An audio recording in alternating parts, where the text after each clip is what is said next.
अब इस वाले टॉपिक में हम लोग देखते हैं कि सेल डिवीजन क्या होता है। सेल डिवीजन कोशिका विभाजन क्या होता है जी। सेल डिवीजन जिस प्रक्रिया से एक कोशिका से दूसरी कोशिका का निर्माण होता है उसे हम लोग क्या कहते हैं, कोशिका विभाजन। तो वह प्रक्रिया जिससे एक कोशिका से दूसरी कोशिका बनेगी उसे क्या कहेंगे, कोशिका विभाजन। आपको आगे जाके बताएंगे कि देखो कोशिका विभाजन ना 3 तरह का होता है। एक होता है असूत्री कोशिका विभाजन जो छोटे बैक्टीरिया वगैरह में हो जाता है, प्रोटोजोआ में हो जाता है, शैवाल में हो जाता है। एक होता है समसूत्री कोशिका विभाजन जो शरीर के दैहिक कोशिकाओं में होती है, जिससे हमारा शरीर बना है उसमें अगर कोशिका विभाजन होगा तो समसूत्री।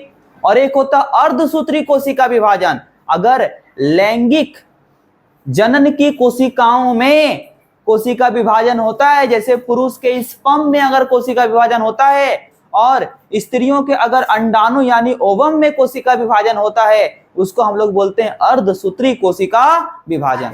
उसको तो देखेंगे।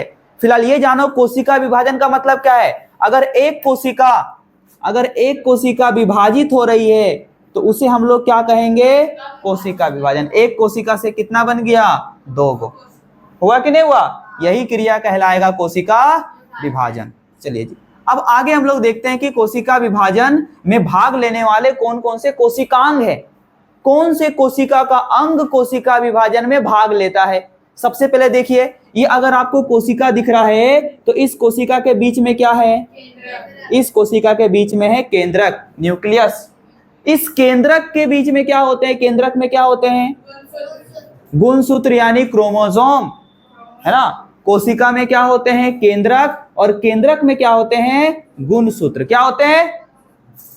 अब इस केंद्रक में द्रव होंगे कि नहीं होंगे, इसको बोलेंगे केंद्रक द्रव्य। क्या बोलेंगे, केंद्रक द्रव्य। क्या बोलेंगे, केंद्रक द्रव्य। कोशिका विभाजन के समय केंद्रक की द्रव्य जालिका से एक विशेष प्रकार का पदार्थ निकलता है। जब कोशिका विभाजित होने वाली रहती है तब इस द्रव्य से एक विशेष प्रकार का पदार्थ निकलता है जो कि इसको विभाजन करने में कौन सी करता है, मदद करता है। काची करता है। तो क्या केंद्रक कोशिका के विभाजन में मदद करती है, करती है। कैसे करती है, इससे एक विशेष प्रकार का क्या निकलता है, पदार्थ निकलता है जो कि कोशिका को बंटने में क्या करती है, सहायता करती है। अच्छा, इसके अलावा कोशिका को बंटने में और कौन मदद करता है, तो वो है सेंट्रोसोम। कौन है, सेंट्रोसोम केवल जंतु के कोशिका में होता है। जंतु कोशिका में केवल कोशिकांग सेंट्रोसोम होता है और किसी में नहीं होता। यानी कोशिका विभाजन में कौन मदद करता है, सेंट्रोसोम। और ये सिर्फ किस में होता है, जंतु में। किस में होता है, जंतु। अच्छा, सेंट्रोसोम करता क्या चाहिए पता है, सेंट्रोसोम स्पाइंडल फाइबर बनाता है। स्पिंडल फाइबर कौन बनाता है, सेंट्रोसोम। अब जरा समझिए बात को, ये कोशिका है, इस कोशिका के बीच में क्या है, केंद्रक। क्या है, यहां पर है माइटोकॉन्ड्रिया, हाँ यहां पर है माइटोकॉन्ड्रिया। इसके अलावा यहां पर मान लो कि गोल्गी बॉडीज होगा कि नहीं होगा, यहां पर होगा ईआर, इंडोप्लाज्मिक रेटिकुलम। ईआर भी 2 तरह का, rough endoplasmic reticulum, smooth endoplasmic reticulum. ये सारा कोशिकांग कहां पर है, कोशिका में। कहां पर है। अब कोशिका को बांट दो, तो बांट देंगे तो कोशिका ऐसे बंट जाएगा। एक कोशिका कितना में बदल गया, 2 में। तो बोला अच्छा यहां माइटोकॉन्ड्रिया है, यहां माइटोकॉन्ड्रिया नहीं है, यहां गोल्गी बॉडी से यहां गोल्गी बॉडीज नहीं है, क्या ऐसे बांट दें, नहीं जी, ऐसे नहीं बांटना पड़ता है। तो कैसे बांटना पड़ता है, जितने भी कोशिका के अंदर कोशिकांग है ना, सबका 2-2 टुकड़ा होगा। 2-2 टुकड़ा कैसे होगा, सबके बीच में एक धागा जैसा आएगा, सबके बीच में एक धागा जैसा बंध जाएगा, और वो कितने टुकड़ों में बदल जाएंगे, 2 टुकड़ों में। ये जो धागा जैसा हर कोशिकांग में बंध रहा है ना, इसी को हम लोग क्या बोलते हैं, स्पिंडल फाइबर। क्या बोलते हैं, बातों को समझिए। हम क्या बोल रहे हैं, कोशिका विभाजन जब होती है उस समय कोशिका के जितने भी कोशिकांग होते हैं, जितने भी कोशिकांग, हर कोशिकांग के बीच में वो धागा जैसा बंध जाता है, उसको बोलते हैं स्पिंडल फाइबर। क्या बोलते हैं, धागा जैसा बंध जाएगा तो कुछ होगा, इक्वली बीच से क्या हो जाएगा, डिवाइड। क्या हो जाएगा, डिवाइड। और नहीं तो मान लीजिए कि धागा नहीं बांधे, अब माइटोकॉन्ड्रिया को ऐसे 20 से डिवाइड कर दिया, माइटोकॉन्ड्रिया फट गया, नहीं फट जाएगा, 20 से काट देंगे तो फट जाएगा, और धागा जैसा बंधल रहेगा तो 20 से क्या होगा, अलग हो जाएगा, है कि नहीं। तो स्पिंडल फाइबर का होना बहुत ज्यादा क्या है, जरूरी है। तो स्पिंडल फाइबर कौन बनाता है, सेंट्रोसोम। कौन बनाता है, स्पिंडल फाइबर को हिंदी में क्या कहते हैं, तुर्क तंतु। क्या बोलते हैं, तुर्क तंतु का निर्माण सेंट्रोसोम करता है, और सेंट्रोसोम केवल किसमें होती है, जंतु कोशिका में। तो ये कोशिका विभाजन के लिए अहम चीजें हैं। इसके अलावा कोशिका विभाजन में कौन मदद करता है, राइबोसोम। कौन, राइबोसोम पता है कहां पर होता है, रफ इंडोप्लाज्मिक रेटिकुलम में चिपका हुआ रहता है राइबोसोम। रफ इंडोप्लाज्मिक रेटिकुलम में चिपका हुआ कौन रहता है, राइबोसोम। राइबोसोम पता करता क्या है, कोशिका में प्रोटीन का संश्लेषण, कोशिका के अंदर प्रोटीन बनाने का काम कौन करता है, राइबोसोम। कौन करता है, कोशिका के अंदर प्रोटीन के निर्माण का काम कौन करता है, राइबोसोम। तो प्रोटीन रहेगा तभी तो ये ठीक से बढ़ेगा, क्योंकि प्रोटीन के द्वारा हमारा शरीर बनता है कि नहीं। हर कोशिका किससे बना है, प्रोटीन से। किससे बना है, प्रोटीन से। इसके अलावा माइटोकॉन्ड्रिया, कोशिका में जो माइटोकॉन्ड्रिया होते हैं वो किसमें मदद करते हैं, जब कोशिका विभाजित हो रही होती है तब कोशिका को एनर्जी चाहिए कि नहीं चाहिए, उस समय विभाजन के समय एनर्जी कौन देता है, माइटोकॉन्ड्रिया। कौन देता है, माइटोकॉन्ड्रिया को कोशिका का बोलते हैं एनर्जी हाउस। इसी में एनर्जी बनता है, कहां पर, माइटोकॉन्ड्रिया। कहां बनता है, माइटोकॉन्ड्रिया। तो केंद्रक कोशिका विभाजन में मदद कर रहा है, सेंट्रोसोम स्पिंडल फाइबर बना के मदद कर रहा है, राइबोसोम प्रोटीन बना के मदद कर रहा है, और माइटोकॉन्ड्रिया एनर्जी दे के मदद कर रहा है। किसमें, कोशिका के विभाजन में। कोशिका के, बहुत अच्छा। तो अब यहां पर देख रहे हैं कोशिका विभाजन का क्या महत्व होता है, significance of cell division. Cell division का क्या महत्व है, ध्यान से सुनो, एक एक करके सुनो। निम्न श्रेणी के सजीवों में, निचले दर्जे के सजीवों में, निचले दर्जे के सजीवों में विभाजन द्वारा उनकी संख्या क्या होती है, बढ़ती है, अर्थात प्रजनन की क्रिया क्या होती है। देखो हम लोगों में कोशिका विभाजन होगा तो हमारी संख्या थोड़ी बढ़ेगी, हमारे कोशिका की संख्या बढ़ेगी। ये थोड़ी है मेरा में कोशिका विभाजन हुआ 10 गो बच्चा आ गया, ऐसे थोड़ी होता है, नहीं होगा। लेकिन अमीबा में अगर कोशिका विभाजन हुआ तो एक अमीबा से 2 अमीबा, अमीबा में एक ही कोशिका होता है ना, एक अमीबा से कितना, तो निम्न श्रेणी के जंतुओं में अगर कोशिका विभाजन होती है तो उसका संख्या भी क्या होता है, बढ़ता है। हमारे में कोशिका विभाजन होगा तो संख्या नहीं बढ़ेगा, कोशिका बढ़ेगा। लेकिन निम्न श्रेणी के जंतुओं में कोशिका विभाजन होगा तो उसका संख्या बढ़ेगा।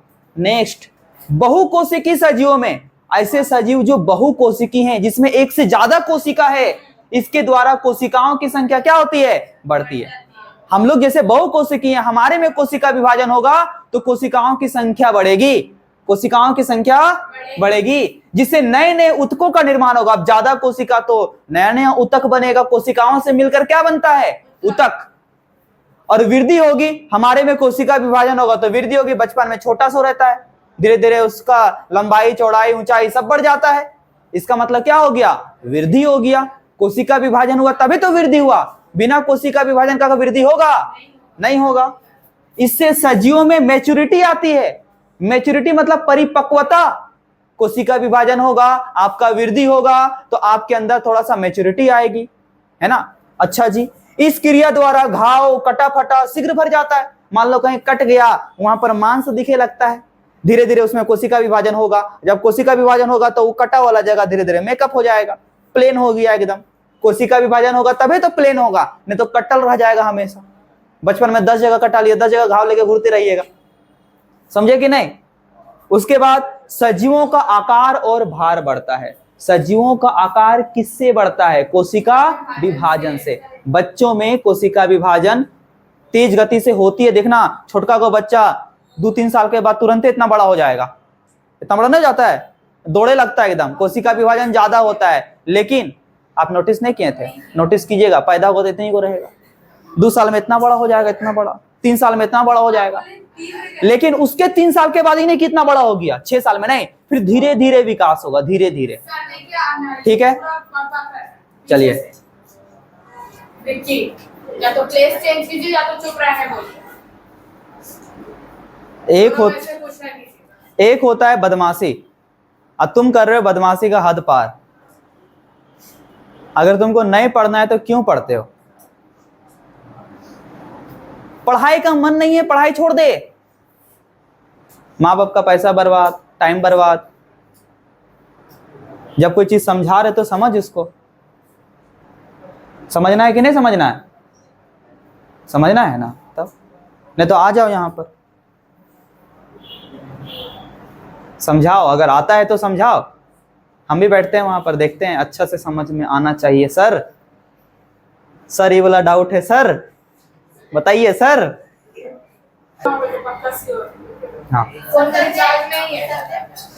बता देंगे, अभी यहाँ पढ़ ले हम लोग। दिक्कत हो रहा है अभी, देखो यहाँ पर ध्यान दो सब। बात किए तो फिर दिक्कत हो जाएगा, बहुत भयानक दिक्कत कर देंगे हम। कोशिका विभाजन के क्या प्रकार होते हैं, मतलब कि कोशिका विभाजन कितने प्रकार से होती है। Types of cell division. देखिए 3 तरह का कोशिका विभाजन होता है, 3 तरह का। सबसे पहला कोशिका विभाजन असूत्री। क्या होता है? असूत्री, या इसको क्या बोलते हैं? असमसूत्री। क्या बोलते हैं? असमसूत्रण, या क्या बोलते हैं? एमाइटोसिस। क्या बोलते हैं? एमाइटोसिस। असूत्री, असमसूत्रण, एमाइटोसिस, कोशिका विभाजन। दूसरा कोशिका विभाजन क्या कहलाएगा? सूत्री। कौन सा कोशिका विभाजन? सूत्री, या क्या बोलेंगे? समसूत्री। क्या बोलेंगे? समसूत्री, या क्या बोलेंगे? माइटोसिस। क्या बोलेंगे? तो पहला असूत्री, दूसरा समसूत्री, और तीसरा अर्धसूत्री। कौन सा? अर्धसूत्री विभाजन, या क्या कहेंगे? अर्धसूत्रण। क्या बोलेंगे? या इंग्लिश में क्या कहेंगे इसे? मियोसिस। क्या बोलेंगे? मियोसिस। कोशिका विभाजन 3। सबसे पहला असूत्री, दूसरा समसूत्री, तीसरा अर्धसूत्री। इंग्लिश में क्या बोलेंगे? एमाइटोसिस, दूसरा माइटोसिस, तीसरा मियोसिस। क्या होता है एमाइटोसिस सेल डिवीजन? ध्यान से देखते हैं हम लोग। अब एमाइटोसिस कोशिका विभाजन किसे कहते हैं? सबसे पहले जानो ये होता किसमें है। ये जीवाणु में होता है। किसमें होता है? बैक्टीरिया हो गया, इन सब में कौन सा विभाजन? असूत्री। कौन सा कोशिका विभाजन? असूत्री। दूसरा अर्धसूत्री होता है स्पर्म में होता है और ओवम में होता है, जनन कोशिकाओं में होती है। नील हरित शैवाल में कौन सा कोशिका विभाजन? असूत्री। ईस्ट में असूत्री, अमीबा में असूत्री, प्रोटोजोआ में असूत्री। भाई साहब ये विभाजन कैसे होता है? ध्यान से देखो, यहां पर हमारे पास एक कोशिका है। इस कोशिका में कुछ कुछ भाग का नाम लिखे। हम इसको बाहर के दीवार, कोशिका का जो बाहर का दीवार होता है उसे हम लोग क्या कहते हैं? Cell membrane. क्या कहते हैं? कोशिका झिल्ली। कोशिका का बाहर का दीवार क्या कहलाएगा? कोशिका झिल्ली। कोशिका झिल्ली। दूसरा, इसके बीच के जो भाग होते हैं इसको क्या बोलते हैं? न्यूक्लियस। क्या बोलते हैं? न्यूक्लियस। कोशिका के बीच में जो द्रव्य रहते हैं उसे क्या कहते हैं? जीव द्रव्य, या बोलते हैं साइटोप्लाज्म। क्या बोलेंगे? साइटोप्लाज्म। देखो असूत्री कोशिका विभाजन जो होता है ना, उसमें सबसे पहले केंद्रक का विभाजन होता है। किसका विभाजन? केंद्रक 2 भाग में बट गया। उसके बाद पूरा कोशिका कितने भागों में बट गया? 2 भागों में। और 2